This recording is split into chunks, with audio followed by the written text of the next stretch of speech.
अस्सलाम वालेकुम नाज़रीन, उम्मीद है कि आप सब खैरियत से होंगे। दोस्तों, जैसा कि आप जानते हैं कि बराक यानी गाजी उस्मान ने अपनी अदाकारी की वजह से शोहरत की उन बुलंदियों को छू चुके हैं जो कि हर एक अदाकार का सपना होता है। दोस्तों, वीडियो शुरू करने से कबल अगर आप हमारे चैनल पर नए हैं तो हमारे चैनल को सब्सक्राइब कर दें और साथ ही बेल के आइकन को प्रेस कर दें ताकि आने वाली तमाम वीडियोस आप तक पहुंच पाएं। दोस्तों, बात करते हैं बराक यानी गाजी उस्मान की, जिन्होंने अपने इंटरव्यू में बताया कि मैंने कभी भी ये नहीं सोचा था कि मैं इतनी बड़ी सीरीज़ में काम करूंगा। उन्होंने बताया कि जब अरतुगरुल गाजी की सीरीज़ चल रही थी, मैं भी इस सीरीज़ को बड़े शौक से देखता था। मुझे इस सीरीज़ में काम करने का शौक था, लेकिन इसमें मेरी कोई जगह नहीं थी। उसके बाद जब मेरे पास कोरलस उस्मान सीरीज़ की ऑफ़र आई तो मैं खुद हाजिर हुआ। मेरी मुलाकात अरतुगरुल गाजी सीरीज़ के प्रोड्यूसर और डायरेक्टर से हुई। प्रोड्यूसर और डायरेक्टर एक ही थे, उनका नाम मेहमद बुज़दाक था। उन्होंने मेरे पिछले एक्टिंग कैरियर को देखते हुए मुझे इस सीरीज़ का सबसे मेन किरदार दिया, जो कि हर किसी को नहीं दिया जा सकता।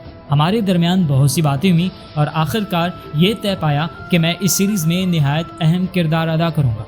फिर बराक यानी गाजी उस्मान ने अपनी शूटिंग के हवाले से कुछ यूँ बताया। उन्होंने बताया कि शूटिंग के दौरान मुझे कोई मसला नहीं हुआ था, क्योंकि मैंने अरतुगरुल सीरीज़ से बहुत कुछ सीख लिया था। इसके अलावा उन्होंने बताया कि अरतुगरुल सीरीज़ की टीम ने भी शूटिंग के दौरान हमारी बहुत मदद की। शूटिंग में हमें अहम चीज़ें सिखाने वाले सुलेमान शाह और अरतुगरुल गाजी का किरदार अदा करने वाले अदाकार मौजूद थे। उनकी वजह से मैंने बहुत कुछ सीखा और फिर सीरीज़ में करके दिखाया। उसके बाद बराक यानी गाजी उस्मान ने बताया कि मैंने हॉर्स राइडिंग पर बहुत तवज्जो दी, क्योंकि इस सीरीज़ में मुझे ज़्यादातर घोड़े वाले सीन्स करने थे और साथ ही साथ मैंने तलवार चलाना भी सीख ली। क्योंकि हमारी टीम हमारी मदद कर रही थी तो तलवार चलाना भी हमने जल्द ही सीख लिया। उसके बाद उन्होंने बताया कि जैसे ही सीरीज़ का आगाज़ हुआ, मैं और मेरे साथ जो दूसरे अदाकार थे, हम सब ने मिलकर एक साथ इस सीरीज़ में काम किया। इस सीरीज़ के प्रोड्यूसर और डायरेक्टर मेहमद बुज़दाक ने हमारी बहुत हौसला अफजाई की। उन्होंने अपनी शोहरत के बारे में बताया कि इस सीरीज़ में काम करने से मुझे बहुत ज़्यादा शोहरत मिली।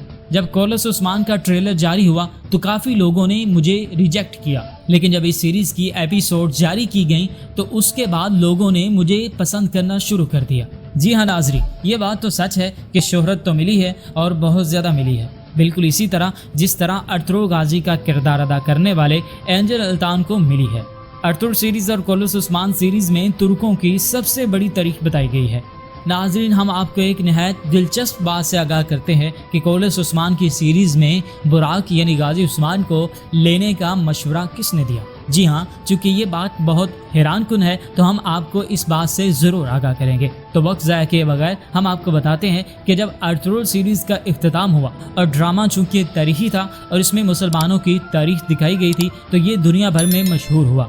जैसे ही अरतुगरुल सीरीज़ का इख्तिताम हुआ, उसके बाद इस ड्रामे के डायरेक्टर और प्रोड्यूसर मेहमद बुज़दाक ने एक नया प्रोजेक्ट शुरू करने का सोचा। वो प्रोजेक्ट ये था कि अरतुगरुल गाजी सीरीज़ के बाद उस्मान गाजी की तारीख दिखाई जाए। उस्मान गाजी चूँकि अरतुगरुल गाजी का सबसे छोटा बेटा था और अरतुगरुल गाजी के बाद रियासत को आगे उस्मान गाजी ही लेकर चले थे और वो अपने बाबा की तरह बहुत बहादुर थे। चूँकि ये प्रोजेक्ट मेहमद बुज़दाक के जहन में था और वो ये प्रोजेक्ट शुरू करना चाहते थे, तो उन्होंने इसका जिक्र अदाकारों से किया, लेकिन इस प्रोजेक्ट में काम करने से सब ने मना कर दिया, क्योंकि अदाकारों को डर था कि ये तारीखी सीरीज़ अगर चल न सकी तो उनकी बहुत तज़लील होगी। सिर्फ उस वजह से उन्होंने इस सीरीज़ में काम करने से मना कर दिया। उसके बाद एंजल अल्तान, जिन्होंने अरतुगरुल गाजी का किरदार निभाया, उन्होंने मेहमद बुज़दाक को बताया कि बराक को इस सीरीज़ में सिलेक्ट कर लिया जाए ताकि नौजवान नस्ल अरतुगरुल गाजी के बाद इसके बेटे की तारीख को भी देखें। उसके बाद मेहमद बुज़दाक ने बराक यानी गाजी उस्मान को इस सीरीज़ में लिया और सीरीज़ का आगाज़ किया। और जैसे ही सीरीज़ का आगाज़ हुआ तो ये सीरीज़ शोहरत की बुलंदियों को छूने लगी। नाजरीन, आज की इन्फॉर्मेशन आपको कैसी लगी हमें कमेंट सेक्शन में ज़रूर बताइएगा। मिलते हैं किसी और इन्फॉर्मेशन के साथ, तब तक के लिए अल्लाह हाफिज़।